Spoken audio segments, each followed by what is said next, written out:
All right, yeah, mega trade comes down yesterday right after our show ended. And when did this happen? When did these happen right after, like, the David Montgomery trade, Texans and Lions, like, happened at 10 o'clock, right as we're wrapping things up here.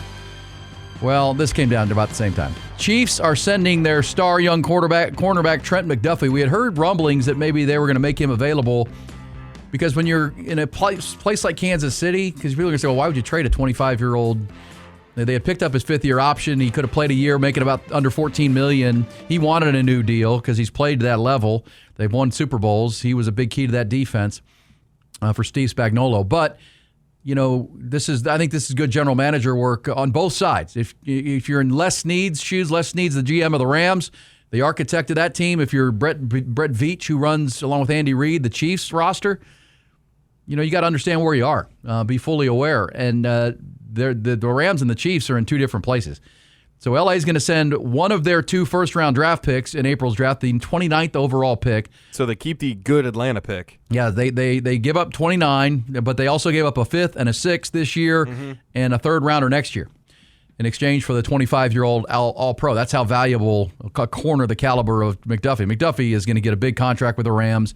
They're looking for star power on that defense. They're looking for production on that defense, but he is headed into his final year of his rookie deal, as I mentioned. He was a first-round pick by the Chiefs 4 years ago out of Washington, and he's an all-pro. I mean, this guy's won Super Bowls, been big in big games. But when we talk about teams that know where they are, right, the one team is in Super Bowl win now mode. That's the Rams. Yep. And the Chiefs are entering an interesting reboot. If you read the Chiefs newspapers and listen to people who cover the Chiefs, they say we're nothing to fear here. But I look at it and say they have holes all over an aging roster, an expensive roster, and they're uncertain about the future of Travis Kelce. They're also uncertain about the off-field issues surrounding their piece of trash running wide receiver Rashee Rice, who can't stay out of the news for the wrong reasons. That guy can't be on my team. So you got that. And there's also the uncertainty, the biggest piece of uncertainty for the Chiefs with old number 15 there, Patrick Mahomes. I mean, we realize Patrick Mahomes tore his ACL and his LCL in his left knee in December. Mm-hmm. That was a week 15 injury. I mean, that's a pretty major knee injury. That's not a rush back situation. I mean, I keep hearing Chiefs fans talk about how he's going to be ready for the season opener. Really? You're going to rush a Hall of Fame player who's 30 years old back on a knee that, 7 months, 8 months after the injury? When you're not really a contender this year? I know you're a contender anytime he plays. And your run of dominance in the AFC, full credit, came to an end last year. You didn't make the playoffs after he got hurt. And again, he suffered that injury in Week 15 against the Chargers. This was the middle of December. He had the surgery soon after, but still.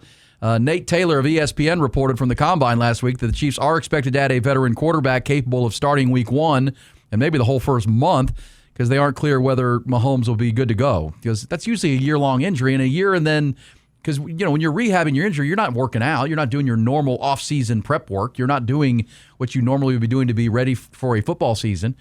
So that will start for him as soon as he's cleared with the knee. He's going to be spending his time. He'll do what he can, but he's going to be spending most of his time trying to rehab that knee and get back to full health. He's only 30. You have holes all over your roster.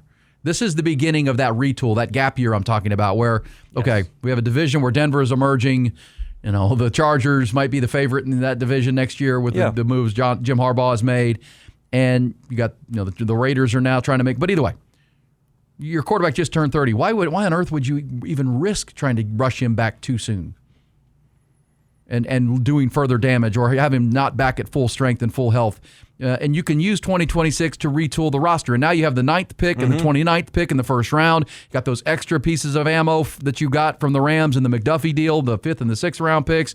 So you have extra draft capital. You still have Andy Reid coaching your offense and Steve Spagnuolo on the defensive side.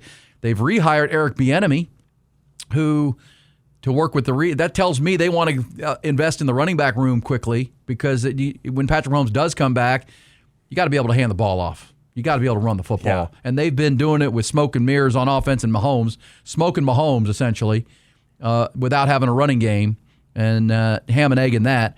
And the return is Eric Bieniemy's return is a strong signal they're going to focus on it. And you know who they apparently really love, like everybody should, is Jeremiah Love, the running back out of Notre Dame. Now, they don't believe in Kansas City, if you read their tea leaves, that he'll be there at 9 because they have the 9th pick in the first round. I think that's likely. We're hearing people like Todd McShay say he's the best player in the draft. He might not get past 3. So if you covet him, and they also, if you look at their cap situation, this McDuffie thing helps. I don't think they can afford to get in on the Kenneth Walker deal, who's going to be the top running back on the market. Maybe Probably not. But this is, I wonder, because you could say that they're going to go 9-29. They could try to trade up with somebody and get Jeremiah Love if he slides a little bit. Don't leave that off the table. That if you look at, because think about this, if you're Brett Veach and the Chiefs, when Patrick Mahomes does come back, he'll be past 30 now. He's 30 now, right? So when he does come back, he'll be in his early 30s, which is still plenty of gas in the tank.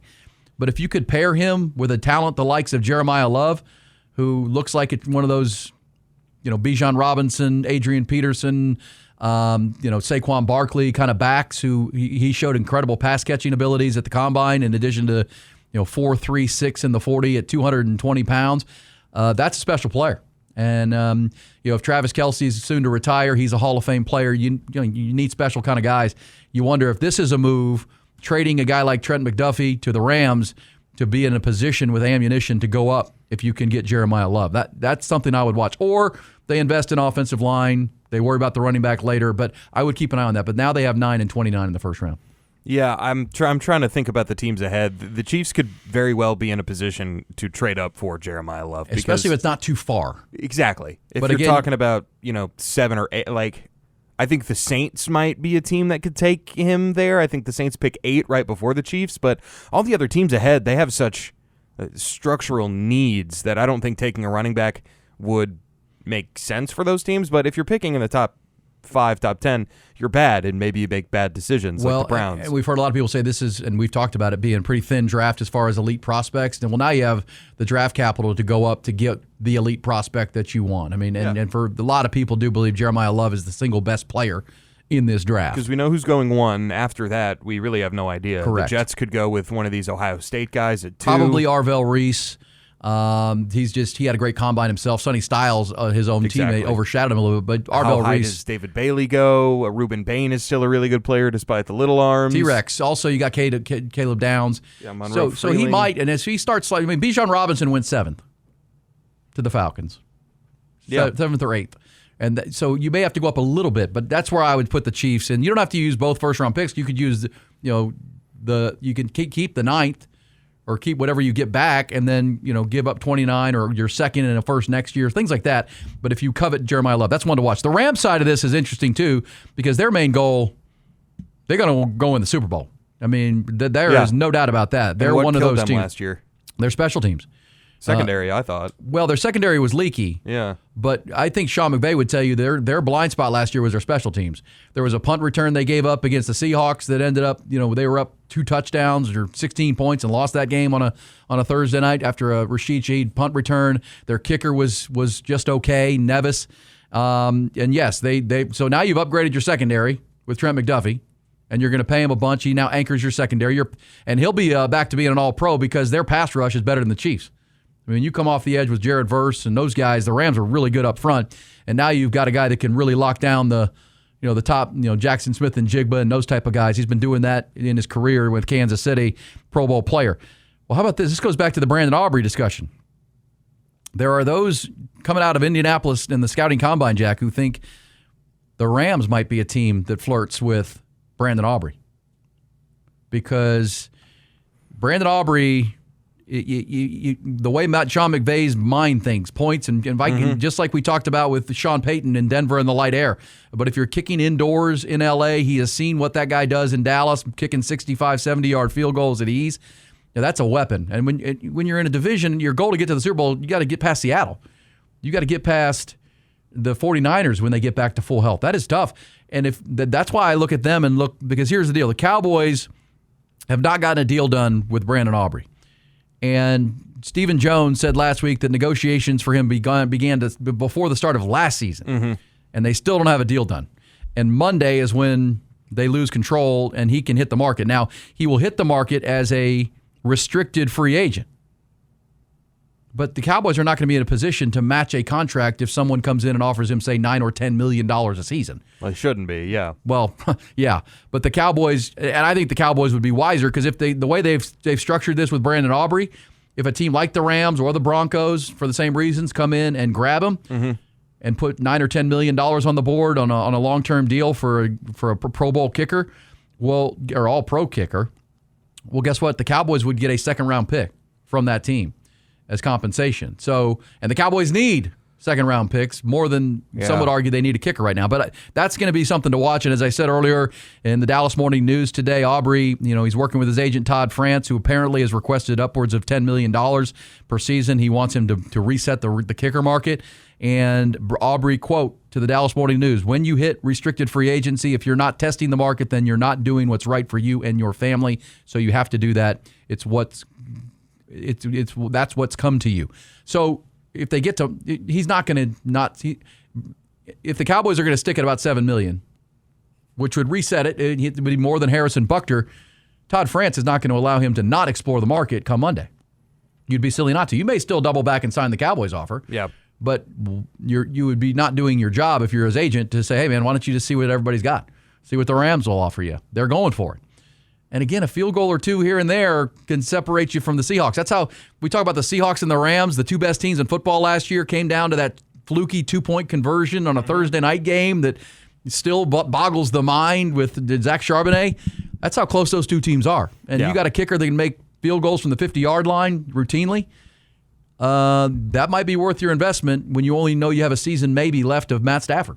Yeah, I think that makes a ton of sense. The Rams are not in a position to care about the cap moving forward. They got to be all in on this year and maybe next year, but every extra year of elite play you get from Matt Stafford. He won the MVP. He's 37 years old. He just turned 38 here in the offseason. You got to go all the way in with a guy like Matt Stafford. Sure. And I think a kicker, like you said, kicking from the 50-yard line is great. If you're Dallas and you present him with an offer sheet and he leaves, then you get a second-round pick. That's pretty good. You can use that. And I think I know that I think the Dallas offense is going to be really good this year. Obviously, that extra 10 yards you could maybe get from Brett Maher, you're going to say, hey, Dak, sorry, this year we're going to need you to get those extra 10 yards yourself with George Pickens if he's there and CeeDee Lamb. And then the Rams are there. And frankly, I mean, signing $10 million for a kicker over extended periods of time, that Chiefs deal for Harrison Butker, he was automatic when they were awesome. And then last season kind of tailed off a little bit. There's a good chance that deal ages poorly. So I think if you're Dallas and you get a second-round pick out of it, I think you win. I think you win that argument because I trust the Cowboys to find a pretty good kicker. They seem to always find at least a serviceable kicker. Brett Maher was good for a long time. Brandon Aubrey's been good for a long time. They found Aubrey out of the CFL. Exactly. He was doing like the computer programming out of Notre Dame. So I think if you come out with you recreate him in the aggregate, as they say in Moneyball, and you get a second-round pick out of it, you do that. You're trading a kicker for a second-round pick. That's pretty good. And they've had Brandon Aubrey so far on a very inexpensive deal, right. Which I think the 28th. I think there's some teams paying two kickers more than the Cowboys are playing Brandon Aubrey. Well, and quite honestly, right now you don't have the luxury in your cap to have a $10 million kicker. If you're going to keep George Pickens, I think for those you got Javonte Williams, George Pickens, and Brandon Aubrey. I don't think you can keep all three. And you're keeping one for sure. You just signed him. Yeah, well, tagged the other. Yeah, and so if he gets the contract that I think Todd France thinks is out there for him, and again, good agents are at the combine. They're talking to people. They know, of course, the illegal tampering that goes on. Hey, what are we looking at? What's our ballpark? Well, okay, we're not signing the $7 million deal from the Cowboys. We're going to wait. There could be an 8 or a 9 or a 10 on the open market. And that's what free agency is all about.